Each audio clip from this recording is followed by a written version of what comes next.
Nigeria and Africa in general is regarded as a religious continent and Nigeria a religious country, as a lot of people do not joke with their pastors, bishops, preachers, and clerics. They are ready to latch on you, they are ready to attack you if you say anything as regards their daddy Geo or man of God. The search for prosperity, breakthrough, and all of this has created fraudulent clerics, pastors, bishops, prophet who see this as an opportunity to establish business and a business in scamming of their members. Well, recently, a prophet, or are we going to call him a bishop, as we do not know what they represent anymore, was caught in what seems like a typical movie scene. People shuddered in utter amusement, and jitters were sent down the spines of many onlookers who could barely believe the dramatic scene at Itigidi, Abi local government area of Cross River State, as a well-known man of God and general overseer of Paul ministry, Prophet Paul Abam, was caught red-handed in the act of burying charms in someone's compound.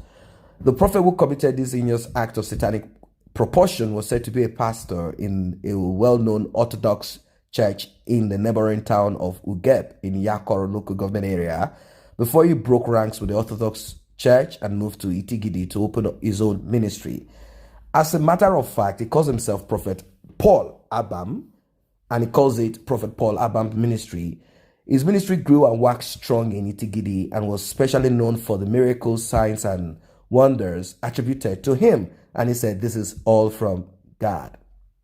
However, they say one day for the thief, many days for the thief, one day for the owner. However, Nemesis caught up with this man that we are going to call him Wolf in sheep's clothing, Prophet Paul Abam, when he trespassed into someone's compound to bury some charms and was caught. His action was deemed a taboo according to the traditions of Itigidi. Now, you should realize this. Many people will say, we want to come do deliverance of the land, deliverance of your father's house. We've seen several videos of them digging out something from the ground, and you have to pay a huge amount of money. They might ask you $500,000 naira, depend on how rich they think you are. And they'll say, pay us and we'll bring men of God to come to your father's compound and dig some occultic items, charms, idols that have been buried by your ancestors. Now, this general overseer of Paul ministry was severely chastised and disgracefully paraded all around Itigidi according to their traditions to serve as a deterrent, as a warning to others who may want to indulge in such act of wickedness. Now, whatever he is trying to bury is not necessarily a charm. It's simply probably some, things he made up and buried so as to come to the compound and act as if he's trying to perform miracle and dig those things off the ground. The miracle pastor, as is popularly known in Cross River State, was said to have been identified by an unnamed native of Itigidi who saw and recognized him while he was burying the charms in his victim's compound. The man reached alarm, and Pastor Abam was caught and shamefully paraded around the town. According to an eyewitness, Prophet Paul Abam was stripped off his clothes and covered with leaves as he was made to carry the charms he was caught burying there. They did all of that, and they said that pastors nowadays have become diabolic. Well, they say, what else do you expect? They say many days for the thief, one day for the owner. Like I said initially, these things are all over the place. Demons calling themselves pastors, and they think that they can disgrace the body of Christ. But no, the body of Christ cannot be disgraced, because at the end of the day, their time will come and they will be disgraced like how this is. Well, someone even asked if this was not the late Abam's brother in Port Harcourt. Greed. Most pastors are not after winning souls and making heaven. They're after exotic cars, magnificent building, own their private aircraft, built state-of-the-art structures, and primary and secondary schools and university. Competition on church building capacity. That's all they think of rather than winning of souls. They think of big structures. They said after burying the charms, he will then prophesy to the man that his enemy buried the charm in his building, in his compound. Then it will charge them something in the range of 250,000 naira or above. And then it will go there to dig out the charms after some abracadabra, dancing all over the place and calling on fire, fire, and asking them to call down fire. And rather than fire coming down, it will be his men coming down to dig the ground and bring out whatever it is. When these people are not called by God, they do a lot of dramas. Even the ones that are called by God, people are still praying for them to remain steadfast, rather than becoming being a tool in the hands of darkness or taking advantage of their gift and using it to impoverish the people, using their gift to steal from people. Not to talk of the ones that are not even called by God. This was called themselves, or Lucifer called them, and all they are hell bent on is how to kill, steal, and to destroy, how to take money off from people. So this man goes by different name. It's called Reverend, it's called Prophet, it's called different names. He's called different names, and he is into all of these activities. So someone posted this on Facebook, and it's unbelievable how someone what else do you expect? Someone that has learned the Bible, he has learned all of these things, and from there he felt that he can open up his own church and package it with some fraud and maybe with some charms, to do havoc, to do all of these things there.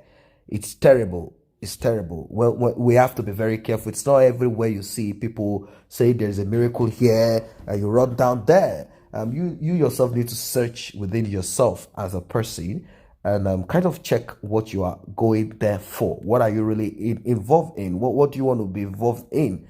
Yourself, are you looking for just miracles, or you're searching for God? If you're searching for God, I understand that there are a lot of issues in life and we search for miracles and deliverance because of the situation of the country. It's not like that in other parts of the world, other continents. Not so, because there are things that the government has put in place. And I'm not trying to tell you to lose faith in God, but there are things that the government has put in place. You don't lose your job and you begin to cry because the government is going to assist you. Or the only thing is that you're not going to have basically everything that you want, like you want to travel everywhere, eat whatever you like, but then you will not be suffering until you get job again. There are other things that the government has taken care of, but in some part of the world also, you need to pray everything out. Even things that do not require prayer, you have to pray it out. So it's terrible. It's terrible. Well, some say UJEP is not Akwa Ibom, neither Itigidi, but wherever it is from, it is Cross River anyway, and wherever it is, this is just a lesson. Wherever it is located, either anywhere it is located in Nigeria, it is just this is just for us to kind of open up our eyes. And that's just it. Whether it happened in Akwa Ibom, it happened in Cross River. The truth is the message. The message is what we need to look into. There are a lot of churches with questionable doctrines. There are a lot of churches that are open, and the backbone of it is Lucifer. Many things happening there, but it is now a popular thing around the world. It's just all over the world. In fact, you'll find all of these things in some other African countries too. You find it in Europe, where you have the fake. In America, you find these fake, pastors and prophets, and they are like wolves in sheep clothing. We are happy that this one, at least, it has been found out, and hopefully, we will open up our eyes once you are in any church and you realize that there are. That's why it's good that you get yourself grounded well in whatever you have faith in. Kind of educate yourself more on it, so that you don't fall victim whenever you see some kind of characteristics that are occultic or diabolic. After a lot of people have gone through that same road. Once you realize this, it's better you wake up. You wake up from your slumber and you do. You get yourself out of that kind of church. Get yourself out of that spiritual, whatever it is, get yourself out of it. Whenever they start telling you some things that are not in line with even moral, what we all know morally, you should get yourself off from that place before it is too late.